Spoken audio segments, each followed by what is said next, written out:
It's time for the Fontanelle Final Bell on the Rural Radio Network. I'm Clay Patton in for Susan Littlefield. We have her chasing around the governor on Ag Day, and of course it's always great to talk the ag markets on National Ag Day. Unfortunately, I wish they would be a little bit more in the green to talk on the day, but we brought in one of the best people to be able to talk us through on a negative day of trade for the grain complex. That's Darren Fessler, Lakefront Futures. Darren, it is always great to talk with you. Before we really dive, though, into this grain conversation, I take a 30,000-foot view of the markets right now, and today it started FOMC. The Fed is meeting. Tomorrow they're going to announce what they're going to do with interest rates as well. We're going to get the tone from Chairman Powell. What's he thinking? Is he wanting to turn dovish with bank concerns? Is he wanting to stay the course and continue to be a hawk? And so I want your take. What's your thoughts on the Fed as we go into this meeting and possible rate hike?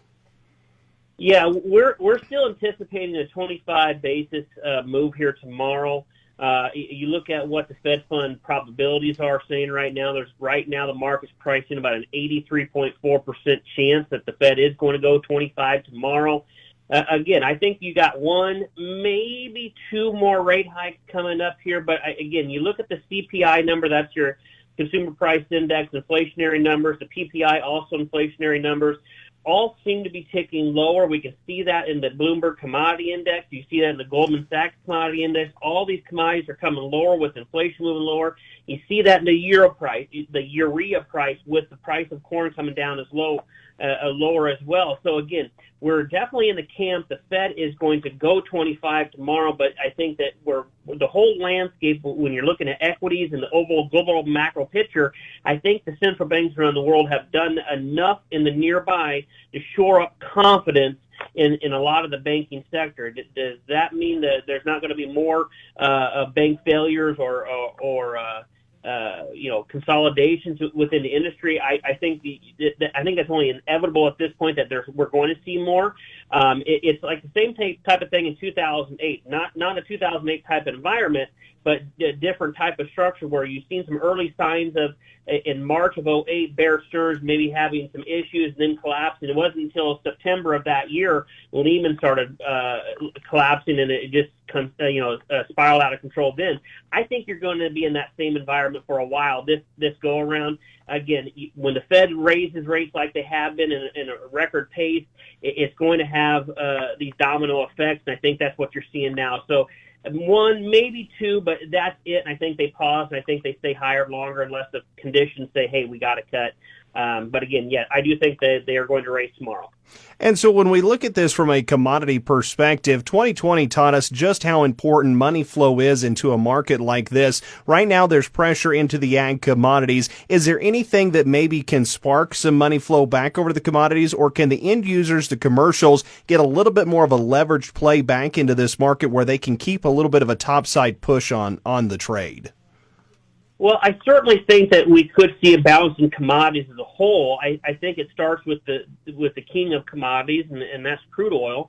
When you look at the type of sell-off we've had just this month, we were over $80-some a barrel. We touched under 65 here just yesterday. Again, we need crude oil to stabilize here, and again, I think that this is the outlook on what not only domestically, but global macro picture. How does the world markets look? How do they feel about inflation? How do they feel about the financial sector and their issues that's going on there?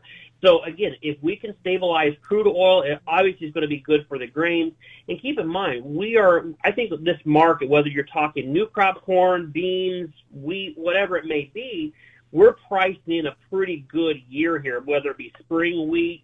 I think there's some issues in the Dakotas. Corn at these very high trend line yields. Is it possible? Sure, it's possible, but none of it's in the ground yet. I think we're pricing a lot of it right now where we're going to start putting that weather premium in. Once we know a little bit more about how this market may shape up, that early growing season. So I'm not writing this market off by any means, but I am telling our clients, hey, if we get this pops in corn, we get these another pops in beans here, you got one, maybe two shots to be really aggressive this year in marketing or HTAs or hedges And that might be it. We are not in the 2021-22 type of environment where you hold on it and it's just going to go higher. I think those days are over for the time being. We're a much different commodity complex than the last couple of years. So given the fact that we are likely in a different commodity complex from a technical perspective, are the trend lines more negative? Are they pushing towards maybe reverting back into pre-2020 type levels? Or are we at an area where we could see more of a choppy sideways market that just kind of locks us into a range? Well, I could definitely see that latter half there. I am by no means thinking that we go back to $4 corn or sub $10 beans at all. I think what we have done here is we've raised the floors so far that where we're looking at, hey, we still have this tight stocks-to-use ratio, both corn, beans, and wheat, and so we got to respect that in its entirety. But again, I think that we're much more choppy to sideways to lower, if anything, for the time being. Again, you get past that planning intentions into that early parts of June, seasonalities will come into play here. That might be your shot to reward this market. So it looks like there's plenty of opportunity coming as we move forward into this market as well. Let's just focus on, we've got about 35 seconds left here, Darren. Let's focus on another major headline this week. That is China's president going to meet with Russia's president. Of course, the Black Sea's been in the headlines. Is that really a factor in the commodity trade right now, or is that just more playing into just giving headlines something to write about? No, I definitely think it is. I mean, we had some private analysts out of Brazil yesterday, or today, I should say. They lowered a Brazilian corn export number to the world. They lowered it by 6 million metric tons. So I get that the Black Sea deal is very, very big for this market. I think that's some of the contributing factor to today's sell-off. And again, we're talking with Darren Fessler, Lakefront Futures. You're listening to the Fontanelle Final Bell. Don't go anywhere. We talked some big picture things in the first segment of the Fontanelle Final Bell. Coming up in segment 2, though, we're going to look a little bit closer at that North American picture as we get that much closer to planning, plus check in on livestock. You're listening to the Fontanelle Final Bell on the Rural Radio Network. Hey, Tom, I see a Fontanelle sign there on your North 80. That corn looks pretty good. Well, yeah, my neighbors had good luck with Fontanelle, so I decided to give it a try. They've been around for quite a while? Well, sure have. In the last 3 seasons, Fontanelle's 15 top-yielding corn products had over a 9-bushel advantage over Pioneer's commercially available leading volume corn products. Wow, that's impressive. I'm thinking I might add some Fontanelle to my farm. Well, just contact your local dealer or go to fontanelle.com if you want more information. Read and follow pesticide label directions, grain marketing, and other stewardship practices.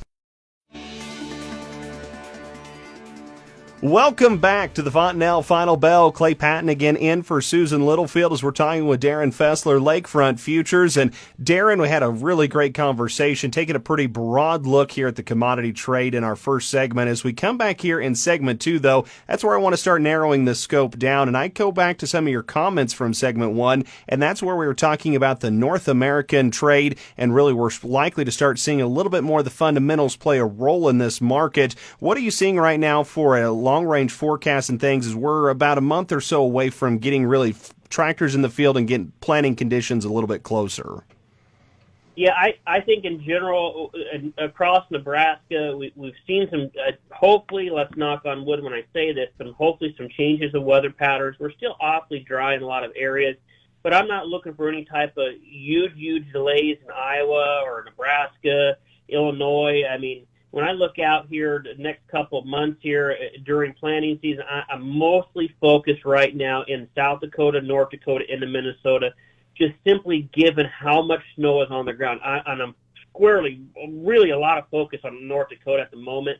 I think that if we continue to see these weather patterns in the higher plains here, boy, I think it could set up for a very interesting trade, especially for spring wheat, which is not all that desirable right now relative to corn in the Dakotas.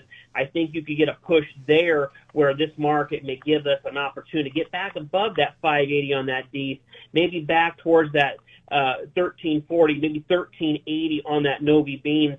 But again, I'm not too concerned about the core growing region of corn and beans at the moment.